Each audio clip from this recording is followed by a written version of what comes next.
The Every Brain Matters community educates about the health and the environmental dangers of marijuana and the drug culture expansion by providing support for families and advocacy based on science and lived experiences. Today, we talk to another family impacted by the 2018 Farm Bill, which legalized hemp.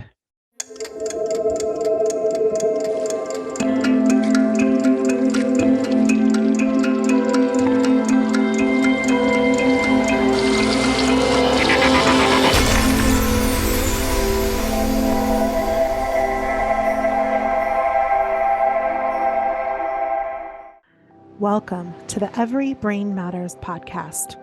I'm your host, Aubrey Adams, and a former Colorado mom. Thank you, Jay and Kay, for joining me today. We've decided we're not going to use your first full names to protect your identity and to protect your son. Kay, you reached out to me on Facebook telling me about how sick your son is right now and how much he's suffering. So let's start from the beginning before we get to the point of the psychosis that your son is experiencing right now. Can you tell me a little bit about how your son was prior to using THC or the Delta 8, Delta 11 products? Prior to using it, really silly and goofy, very outgoing. Had a lot of good friends. We're involved with our church. Very athletic. He played football. He, rode dirt bike. He always kind of liked to do the high adrenaline type of sports. Recently, in the past year, he started riding bull riding. He loves the outdoors. He loves water sports. He was in school, was like always the class clown, very loving. Lovable kid and extremely likable by everybody, lots of friends. So describe to me the changes you started seeing in your son before you found out he was using marijuana. I myself am in recovery. I had an addiction to pain pills. I went inpatient myself because I have gone through that and I'm on the other side of that. I can just see it in people really easily. So, and I've always been super protective. I have been homeschooling my children. I'm a registered nurse, but I haven't been practicing since 2019 because I was seeing changes, that I wasn't liking from public school. Anyways, I could tell the very first time when he was high. I called my husband or I don't know, maybe we were home together and I was like, he's high. He's giggling. I can see it in his eyes. His eyes, are a little glassy. It was probably hard for other people to see, but I just picked up on it like that. And he actually didn't believe me. He's like, he's not high. Anyways, I ran to Walmart and got a drug test. And sure enough, it was in his system. Ever since that, he got high several times, but I would say maybe a year ago, it was really bad. I couldn't homeschool him anymore because he was just so rebellious and it was disrupting my daughter's education as well. He, would disappear in the shower and he was isolating a lot. He'd say, I got to take a shower, but half the day would go gone. He wouldn't kind of come out of the shower. He was really isolating, didn't want to have anything to do with us. And so we put him into, we were in a really good public school system. So we put him in and it wasn't exactly what I wanted to do, but I was just I had my hands tied and my husband really wanted him to go and play football again. And so he was getting high every day and it was like unstoppable. He was coming home from school high, I'd search his room. I don't know how many times I've done that. I found, gummies, the CBD gummy wrappers, in the attic in different places he had hidden it. Behind his dresser. He would literally drive his dirt bike or four-wheeler a couple miles to the gas station. And these gas stations were selling him alcohol. Twisted Teas was his favorite thing. Nicotine vapes, first of all. That turned into the Deltas, the gummies.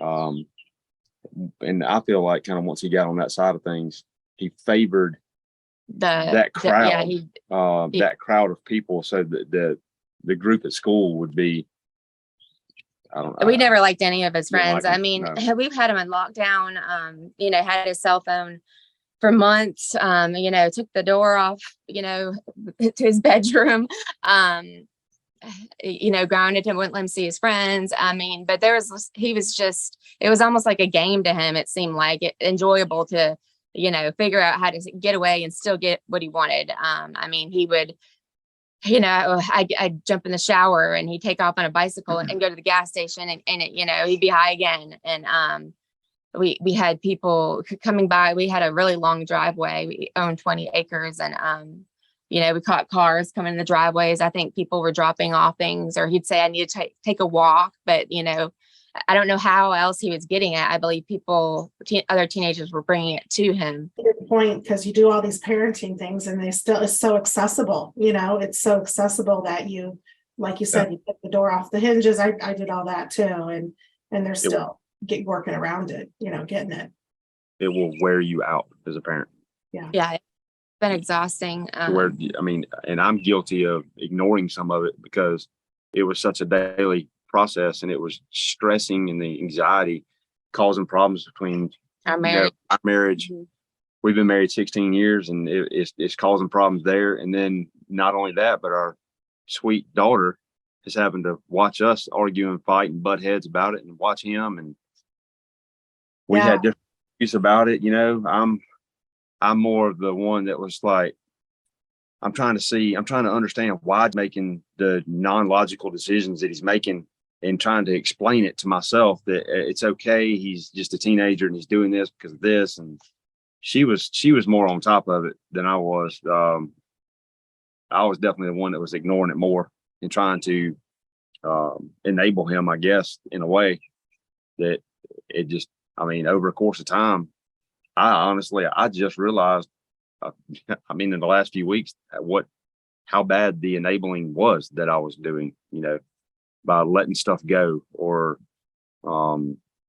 making excuses for him, over and over. But well, thanks for admitting that. Because not many parents will come in and say that, but it's really hard to know what to do, So I think, I totally relate to what you're saying. So thank you for sharing that. What we really started picking up on in this last year a lot, and this, we've seen some signs probably since 12 or 13 years old, but it got really bad at 15. But the non-logic thinking and absolutely zero remorse for things. This kid has, such a problem in our marriage. I wanted to stick cold to what, we said we would do, and he'd throw it out. And it was just chaos we were living in, with him. So like I was saying before, though, he was high like every day for at least a month. And then, so I started researching all this Delta stuff, these gummies and stuff. And I saw that it was causing mental illness. And so I had to sit down, talk, your aunt, look how she is. This could happen to you. So much data. And I started, showing him and that scared him because he's scared to death of my sister. And so he stopped for a little while. Probably a couple months ago, he started sneaking around and doing it again. And we sold our home to downsize. And we've been renting since then. Which was a very stressful situation. Yeah, it was stressful. With. Okay, so we put our house up last year in 2022 around March. We were expecting it to sell pretty quickly because it was unique. The land, the house, the barn, the pond, everything was unique. So we thought it would sell. We did price it high, but it caused, over the course of a year, that caused probably a good bit of stress. Because I had to have the house perfect and clean, and people were coming to see it all the time. And we showed the house probably 40 times, and we were having to leave the house and it doesn't take somebody 10 minutes to look at a house that big. It takes them 2 hours. Mm-hmm. So we were having to make up stuff to do. So we were here and there and all over the place, and then all the way through Christmas, in around January, we got an offer that was a pretty good offer, and we're like, okay, we're doing this. So once we sold our home, That's when we were renting through a realtor because, renting rates are so high, and she's giving us a deal. So she only had an availability in downtown Monroe, where my children have spent a lot of their lives. And we thought it'd be fun. We'd be close to family. Bad decision. Cute little town, little ice cream shops. I mean, you walk in the daytime, you'd walk out and be like, this is the greatest place ever. Safe And little city, but no, I mean, not for him. Is very attractive, and he is very manipulative. And it was within a couple of days after moving into that rental, he was isolating big time. I mean, and became very aggressive. He would not come out of his room. He was obsessing over his phone, and we started seeing like changes every day that were getting scarier and scarier. I was still trying to unpack and move in here and, into that home and deal with all this. And, describe those changes that you were seeing. What seeing? Like anger, like that he's never had before. Then it turned to a spiritual thing. And we're Christian and very involved in our church. And so, he was saying he was going to save all these people. But it didn't make sense based on his behavior, because he wasn't obeying us. He was roaming the streets. We couldn't get him in the house. He was, getting drunk at the local bars, vaping, getting high, so we reached out to our pastor, but things like escalated in a couple of days. Next thing, he was saying he was powerful, like obsessing over rings. He was wearing all these rings, obsessed with his cowboy hat. He would not take it off. That coat, same coat. And a mirror, he was so into these bad songs, like the music lyrics. I believe he was hallucinating auditory through them. And then this was like a couple days before his 16th birthday. So, I called the pediatrician because, I knew what I thought it was mania, researching. And so, she said, it's an emergency, bring him to, the children's hospital immediately. Well, that was on his 16th birthday, and we had family coming in for a big dinner to celebrate. And so my husband was just like, let's just get through the night. So, we did that night. After the party, the dinner, he said he wouldn't come inside, and it was cold. We had a cold front come in, and he was telling us that he's controlling the weather. And he would sit out. The only way we could stop him from going out in the streets is threaten that we'd call the cops, because he was already on probation for running away. I forgot to mention that he ran away a lot, and just because he wouldn't get his way, and probably because he just wanted to get high and had people picking him up and things like that. But well, I had to call the police on him the month prior, because the first time he showed a major sign of aggression, he is on his PlayStation that he had only had about 2 weeks. We took his gaming system away years ago, and then he matured, and we thought, okay, maybe this will give him something to do on the side. He just got his third concussion playing football. He's done with football now. He just let him play the game a little bit. He's really good at them, so we're just gonna let him play. Well, he ended up using my Cash App on my phone and sent 19 transactions to a scammer. I verbally, basically, you're an idiot. Why'd you do this? This is so stupid. And I snatched it out of the wall, and I said, well, this gone already. You've had it for 2 weeks, and it's gone. I'm selling it. And I left the house, and long story short, he ended up losing his temper.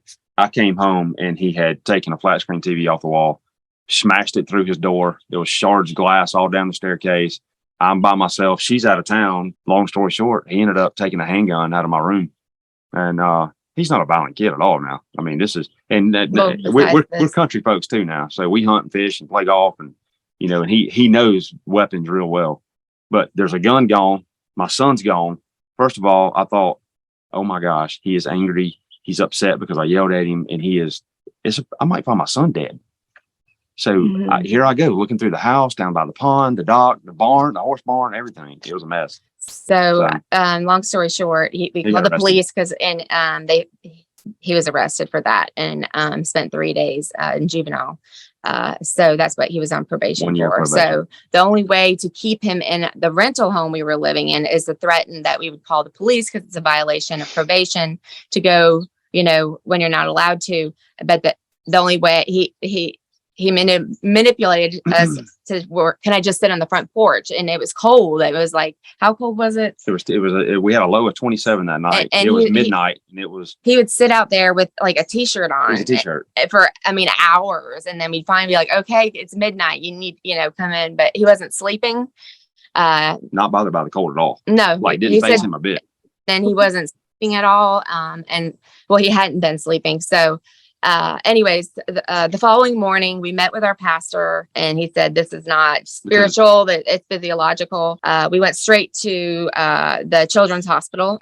When we get there, they put him back, in the mental to have a psych eval. And once they talked to my son alone, they saw how delusional he was, put a 1013 on him and transferred him to pretty bad mental institute. I didn't have I couldn't decide, because you have to only go to state funded, mental institutes with a 1013.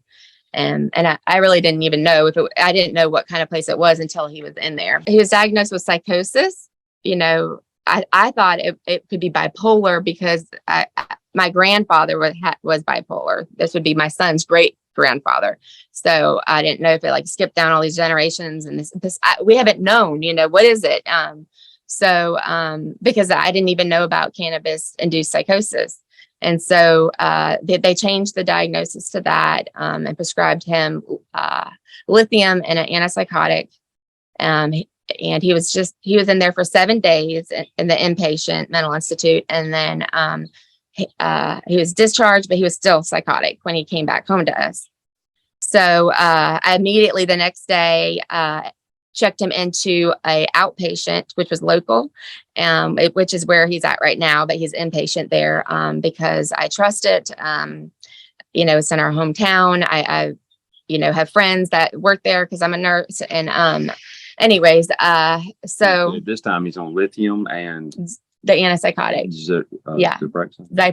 Zyprexa. So they ended up increasing his dose of the antipsychotic. And then finally, he started, with all this agitation and aggression. But he's all of a sudden became a zombie.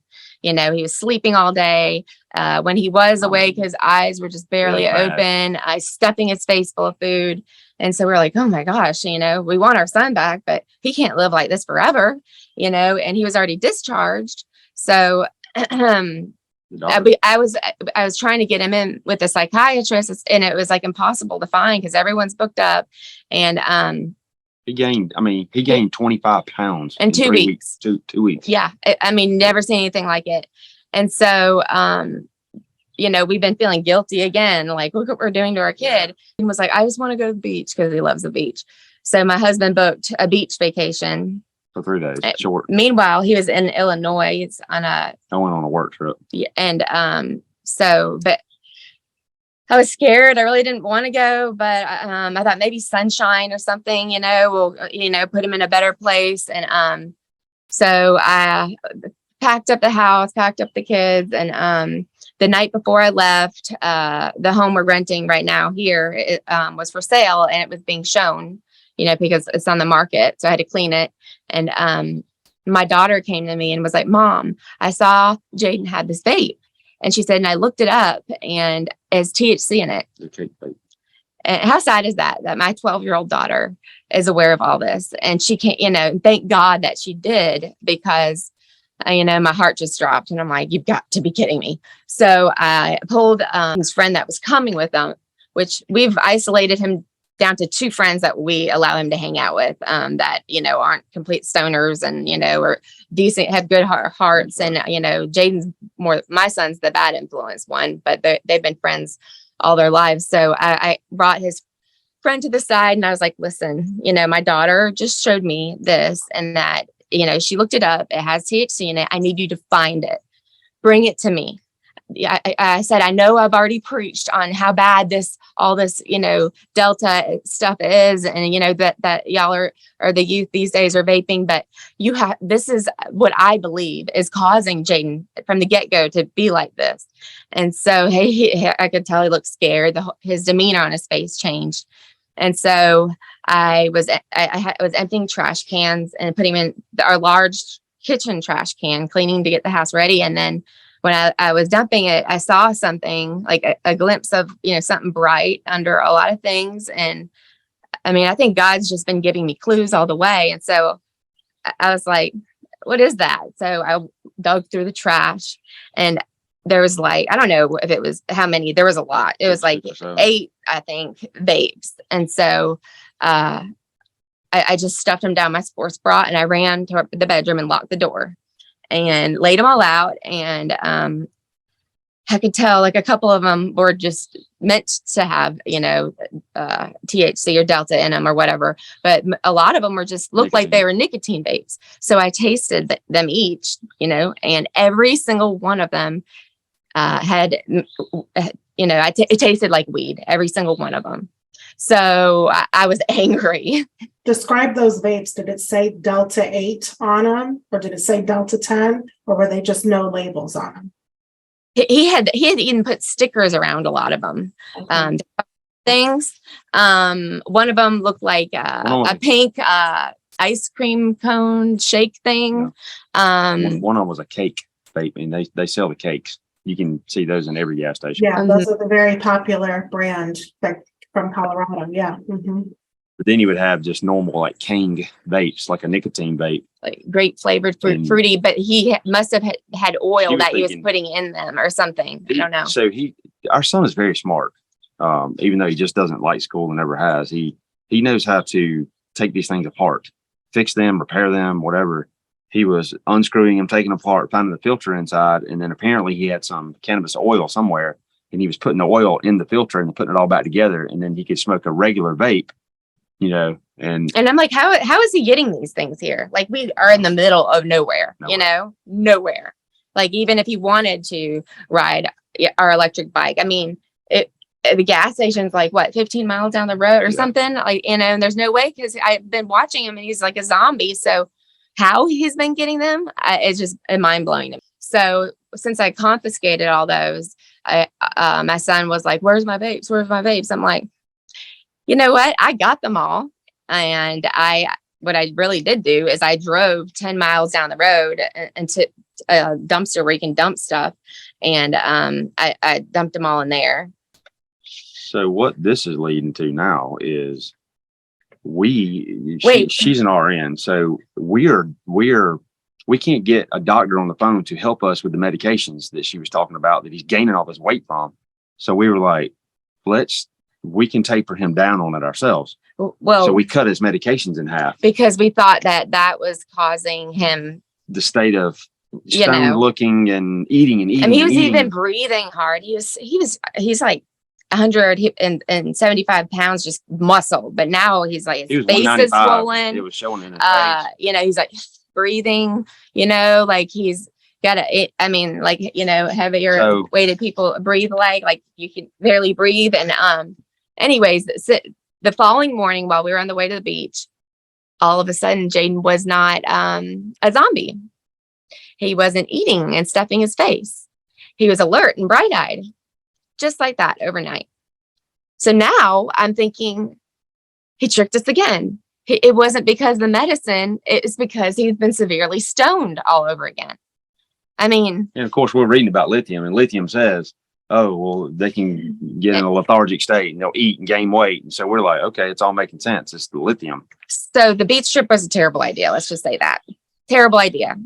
All I'm trying to do is protect my daughter and her friend that I'm responsible for and keep them away. Started not sleeping again there. We came home pretty quickly, and he became this very aggressive person.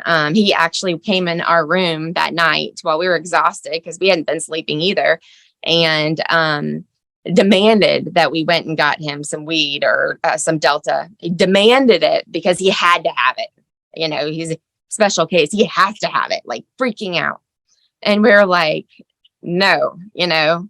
So he was very angry that night, just like balling up his fists, and didn't sleep again that night. And I knew he wasn't sleeping because we heard him taking around the house. So I'm at the point where I'm afraid of my own son. So I'm kept our door open just in case, he has some thought in this bad state, to come in my daughter. I don't know what to expect next because he's changed so rapidly and is a completely different person. And so the next morning, we got a 30-minute warning that this rental needed to be shown. Didn't sleep. He's not, all of a sudden he's nonverbal.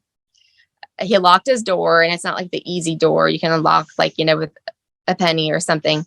And we were like banging on the door, Jayden, and nonverbal. Finally, my husband so we thought maybe he's dead. So my husband finally got something to unlock the door, and he's just sitting up looking at us. And so I was like, you bring me, because they had to do work stuff. And I'll just take him because he's in this bad. I don't think it's a good idea for him to drive that far. I'll just bring him to get some breakfast until they're done seeing the house, and I'll bring him home. So the whole way on the way to get Chick-fil-A, I was like, honey, talk to me. He wouldn't look at me. He's like balling up his fist. He's making these bad faces. I'm like, sweetheart, I love you. And I would be like this. And he'd like, And so we pull back in the driveway, and all of a sudden he's like, turn around. That's the first words he said. I was like, turn around. He was like, yes, bring me back to Monroe. That's the rental where he was roaming the streets, in that bad state. And I was like, no, I'm not bringing you to Monroe. I haven't slept. I'm exhausted. I'm not going to drive to Monroe. But I've been hiding all the knives and lighters and prescriptions in my car. And we were in my car, and he would not get out of the car. And so I was just like, what do I do? What do I do? So thankfully there was a bag behind me. And so I just went ahead right in front of him, dumped all the knives and lighters and anything that he could hurt himself with, and the prescriptions, and brought them in the house with me and left him in the car. And so I'm in like complete exhaustion, peeking in, seeing if he's okay, like peeking out in the car. He just sat there for at least 30 to 45 minutes. And I'm just, just trying to keep it quiet now so I can listen. And all of a sudden I hear boom, boom, boom, boom. And my heart dropped. So I run outside, and I'm looking for him everywhere. And we have this pod over here, a storage rental pod. And he's on the opposite side of it, punching it as hard as he can, over and over. There's blood on the pod. His hands covered in blood. And so I just wrapped my arms around him and was like, stop. And he just was like, leave me alone. And I just kept holding him. I was like, stop hurting yourself, stop. And I'm trembling, and he's like, then bring me to Monroe. And I was like, okay, I'll bring you to Monroe. And it's so sad that I didn't think to call the cops, but that was just like, I just wanted him to stop hurting himself. So I ran in the house to call my husband, told him what was going on, and that we're headed to Monroe, and brought his prescriptions, and put them in my purse. And we make it there, and he's like, he gets out of the car. He's like, I just want to be alone. He wanted to, there's like this place where they have hammocks where he can rest and lay open to the public. And I was like, oh, I'm just going to sit right here and watch, and It's his favorite place. That when we lived in that little town, it was his favorite place to go and just. But while he was under psychosis, right. So it gave him a peace of mind, though. But anyway, so my husband meets me there, and he was gone. He was going to a terrible gas station. So I went to my mom's, and Jay took over. So, and somehow Jayden escaped him and went to a gas station and bought a lot of Delta 11, and little like OPMS brown liquid stuff, and which we found in the emergency room. So, I when I finally got to my mom's, I'm so shooken up. I'm like, what do I do? What do I do? Because Jayden has been basically verbally abusing us. We locked him up in jail. We locked him up in the mental institute, the hospital. But Jay did not want me to call the cops. He's back at the park now, just chilling. just sitting on the hammocks, just chilling out. I was doing a lot of paperwork for our new house that we got a contract on right now at our office. And I was there for like 3 hours, and we're calling each other back and forth. She's worried to death. You called an officer, maybe? I called my best friend. I was like, tell me what to do. Like, I'm so traumatized at this point. I'm just trembling from all this. And she was like, you have to call the cops. And so I called and told them everything, and, to do a wellness check or whatever. And waited and waited after I called them. Didn't hear anything from them. So an hour and a half went by, and I'm like, I called his probation officer. I was like, they haven't even heard from the cops yet. I called his probation officer, my son's probation officer, and told her everything. She was like, you give your husband my cell phone number right now, have him put it on speaker, and bring the phone to Jayden. And so I showed up at the park. He's sitting there, just sitting in his hammock, and I mean, there was, this is just before school lets out. So there wasn't anybody there. It was just him.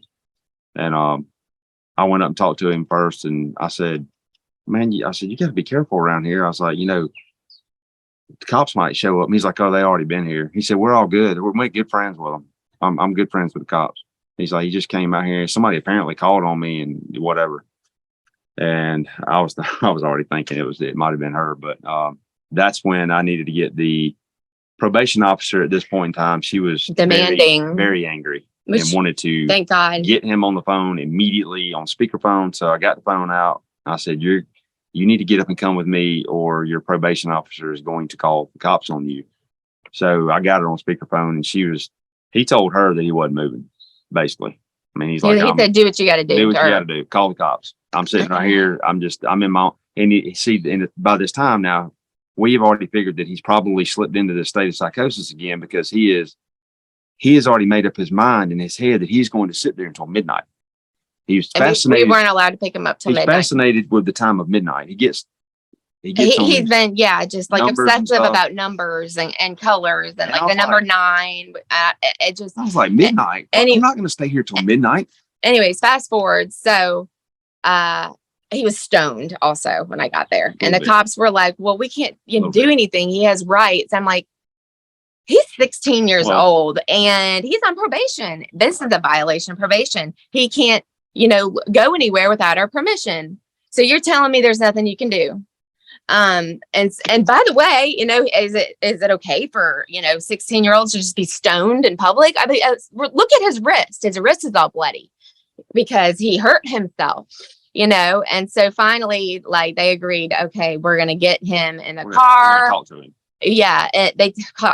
One cop was really good. He really was good with him down through the process of getting him into the hospital.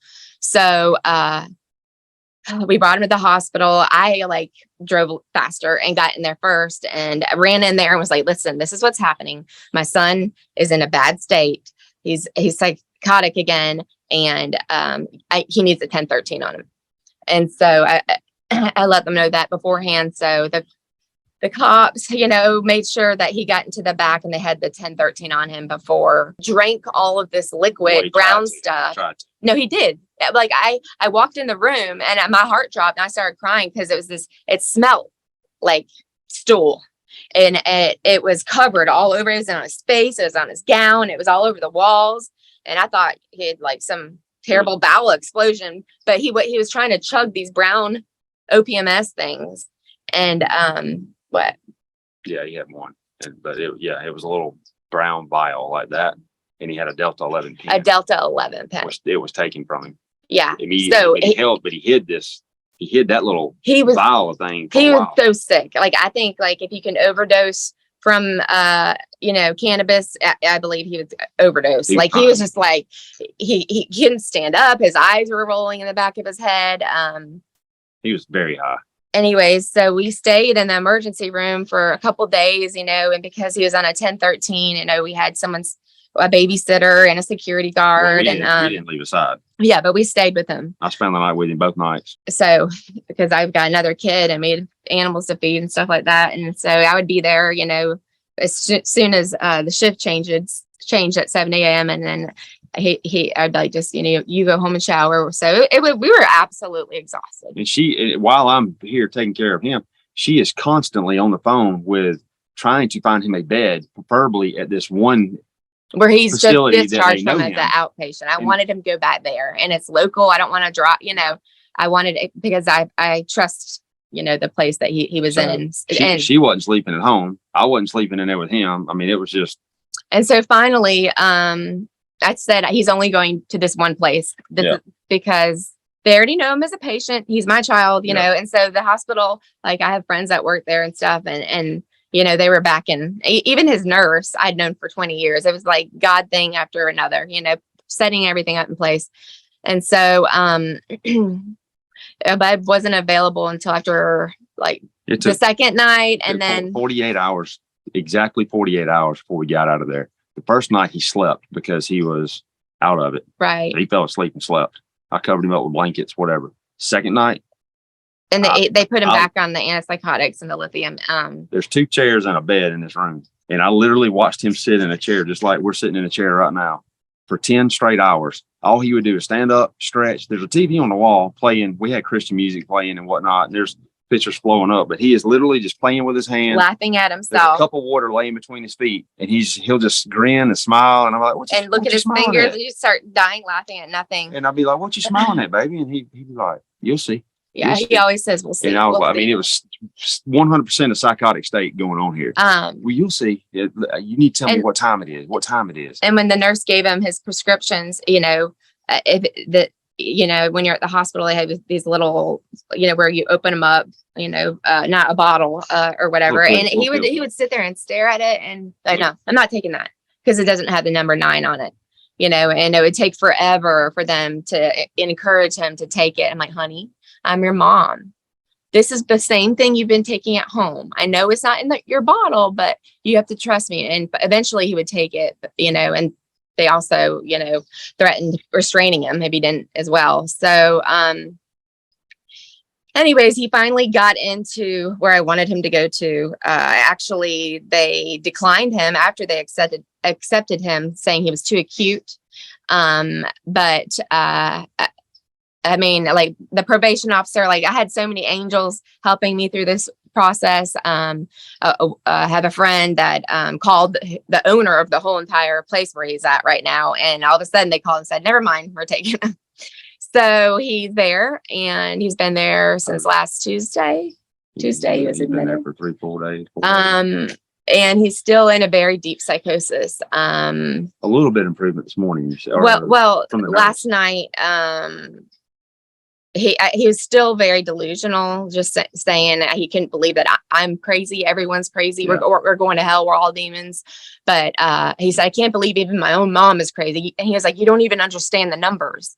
Yeah. And I'm just staying calm and just reassuring him that he's loved, and, God is with him. And so I called and checked again this morning at the hospital, and they said that when he spoke with me, that last night was the most lucid he'd been since he, has been there since, how many days is it? It's Saturday, about 4 days. I don't know. Yeah. But, they've been increasing the antipsychotic. And, they said this morning, he said he hadn't even been responding to his own name, but this morning he was no sleep, not eating. No, he slept last night because the dose of the antipsychotic is so high, but this morning he finally is responding to his own name.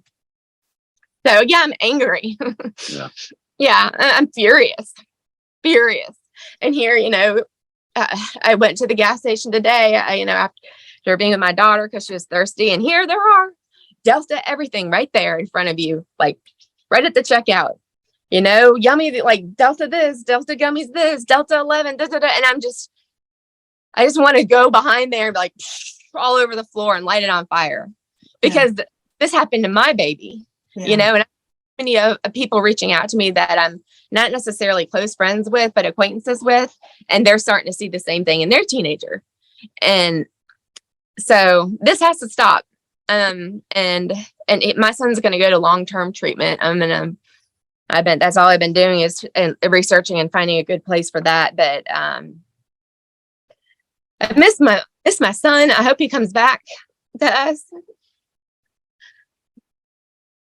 And I have faith that he will, because I know God's fighting for him. He's fighting for us, but I mean, we're good parents, and it still happened. And who would have known, gas station stuff that they're selling and that's legal is doing this to kids. I want to encourage any families that are listening to this, if this is happening to your loved one, whether it's a spouse, a child, whoever, take pictures, keep the evidence locked up if you can, because we are working on lawsuits, because this is a crisis that they're not talking about enough. And the federal government has legalized these products through the 2018 Farm Bill. So the 2018 Farm Bill legalized hemp, which legalized CBD. And these drug entrepreneurs that are selling these products, making these products, are converting CBD back to different variants of THC. And that's what you hear this couple describing today. Delta 8 THC, Delta 10 THC, Delta 11 THC. There's a THCO. These are all products developed from the hemp plant, not the marijuana or the cannabis plant, the harmless hemp plant that they said they were going to make textiles from. And that's why they legalized it. And that's why our federal Congress people legalized this. We need the federal government to close this loophole in this law and outlaw and ban these products immediately. When somebody gets harmed from Bluebell ice cream here in Texas, they pulled all the ice cream off the shelf. Why are these products still on the shelf? Our families at Every Brain Matters have contacted their legislators. We are working with other nonprofits to close this loophole. They're talking to the federal Congress people right now, and Mitch McConnell. We need his office to be, if anybody's seeing this video or hearing this podcast, send this to Mitch McConnell's office, because they're denying it and they're not very receptive right now. And they need to be receptive. We don't think they did this on purpose to do this loophole, but we need them to correct it now, because it is destroying the health of our children. This is probably one of the biggest deceptions of our time. We are in the biggest mental illness crisis and addiction crisis in our country. So we need you to listen to this and share it, and contact your lawmakers. And in the description of this video, I will have the tools exactly how you do that, and a letter you can copy and paste and send to your Congress people. I have a question for you guys.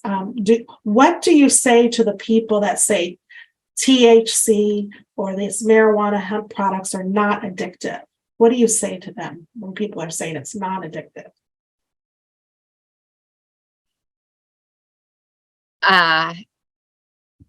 Right now, I just want to punch him in the face if you want to know the truth, because that's absolutely baloney. It's a lie. I mean, yeah. I mean, your son held you guys hostage to try to influence you to get the product, right? He wouldn't come out of the car and he started harming himself to get you to take him where he knew he could have access to the drug. Because he was desperate. Now, does that make him a bad person? Absolutely not. This is a disease of the brain. His brain was craving that drug because he was going through withdrawals and he wanted that hit again. He wanted to change the way he was feeling because THC has hijacked his brain. And so his behaviors were going to do anything he could to make his mom or his dad or whoever was around him to get him the drug he wants to get. People say, marijuana, THC, nobody gets harmed with that addiction. It's just a mild addiction. They don't get violent. They don't do, all this stuff. His behaviors were violent to himself, And so that's one thing. And then when you guys described him sitting on the front porch on that cold night, it wasn't even bothering him. He's just sitting out there in the cold. Over the years, the families that I've talked to, some families are describing these psychotic experiences from THC as a brain on fire. And there have been instances where they'll they'll rip off their clothes, they'll jump off a balcony, or they'll jump into a river because it's so severe. We call it a brain on fire. And I don't know what was going on with him that night, but all I could say is probably his body heat, was elevated that night. So the cold was like no big deal. And he was so numb to stimulus around him that it wasn't going to bother him. So, that's why you hear of these people walking out in the snow, or running down a highway, So thank you for sharing that with me. I just testified in New Hampshire and here in Texas to stop some bills, and I said this era of what I call industrialized THC is not for the faint of heart. I mean, never did I ever think that I would be dealing with a loved one or a child that was having symptoms of psychosis, and knowing how to respond to that. Like, you're literally in crisis and you're just trying to figure out, how do I keep everybody safe? How do we walk through this and get to where things are more calm, And so we heard that in the description of what has happened with your son, how you worked as a team to try to make sure he's okay, the whole family's okay. And in the meantime, still trying to work, still trying to take care of yourself and get some sleep, which is near impossible when your son's not in his right mind. And so I just really want to thank you for having the courage to share all this and be honest about it all, because this is not an easy topic. And by coming here and talking with me today, you're raising more awareness, and we will provide more education for people. The ones that become addicted very fast because it is so potent, and the vapes provide a supercharged fast delivery hit to the brain. I call it a chemical assault to the brain. To me, this is this is a chemical targeted at our children's brain in a vape that's full of flavors. So it masks that bad taste like that you described when you were kind of tasting the vapes. They have to put all those sugary flavors in there because most people who would be using them would spit them out, otherwise, because they don't taste good. They taste very foul. So it's a predatory practice, a predatory marketing gimmick that they do this to addict people, and especially target at our children.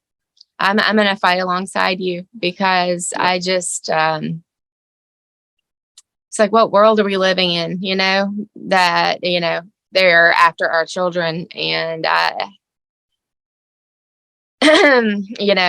like a lion that's right now with mine, and I'm Angry. I'm very angry, and I'm very, I don't want this to happen to anyone else. And I just, going to do whatever I can to make sure that, thank God he is, 16 and he's not, 18, 19, where, we have more control to help him. But, yeah, hope that, and I'm trying to spread awareness myself, and I just need, nobody knows. Like, when I started posting it, and sharing a little bit of my story, everyone's clueless, but then when they talk with their teenagers know all about it, So it's a huge, health crisis, and it's scary. And I know a lot of people, teenagers have died as well from it. Anyways, I'll just keep, spreading the word and just doing my part. So. Well, I validate your anger. I'm with you. I'm totally with you. And if you go to everybrainmatters.org and scroll down to the pamphlets, especially, there's one just on, it says, why is the hemp industry making THC? It explains what has happened. And also, if you just click on that image, it says protect our families from synthetic THC derived from hemp. That'll give you all the information. There's 2 short informational handouts there that you can hand out. So we thank you for doing that. Absolutely. And I'm praying for your son that he. And I'll be praying for your son. And you're an amazing woman, to have gone through all this and just make all this happen, so we can fight together. So Oh, you're so welcome. I always say, when I saw my son in psychosis, it changed him and it changed me forever. And, you know, it wasn't just my son, it was my husband too. He thought marijuana was medicine. And this is all before the cannabis vapes came on scene, or even before the hemp vapes came on scene. And he became very depressed, very suicidal. And I was coddling him. I was like, oh, my poor husband, he's so upset seeing our son destroying himself. I was just in denial. And then he tested positive at work, and he was hearing voices, and you know, it changed him. And he was never on pharmaceutical drugs before, but he is now. And my son and my husband, they let me tell their story. I'm separated from my husband. We're still married. We've been together since we were teenagers. He lives in Colorado and I live in Texas, and we have a respectful relationship, and thank God he's doing better. Praise God, he's doing better. And so we're trying to connect the family again, but we're going to be leaning on our faith and praying that God's got a plan for them, and we'll just show up as loving and supportive as we can, and put those boundaries in place with them, like you guys have. Yeah, so we got a long ways to go, but at least I know he's in a safe place, and you know, we're on the right road. And I'm so thankful that my husband's agreed that he can go to long-term treatment after this, because as soon as he gets back, he's just going to get high, and round and round we go. And I'm getting off that crazy train. And it is seeing him in that state of psychosis where it is not my child. Mm-hmm. Yeah, right. That's what awakened me, and I'm like, whoa, this is freaking serious. So yeah, I'm ready to go ahead and jump on a plane and go see Mitch myself, and with him and say, hey, let me talk to you, buddy. We thank J and K for coming forward and having the courage to share their story. They still have a long road ahead of them, but in time, we pray for their son's continued healing. Hemp-derived THC products that are sold in gas stations throughout America are very dangerous, life-changing, and can destroy one's mental health. To learn more about hemp-derived THC, please visit everybrainmatters.org or look at the description in this video or podcast. We need your support, so please make a donation to Every Brain Matters. Join our community, share and like this podcast, and leave us a good review. We need your help and your support to raise awareness on the harms of marijuana and the drug culture expansion. Thank you.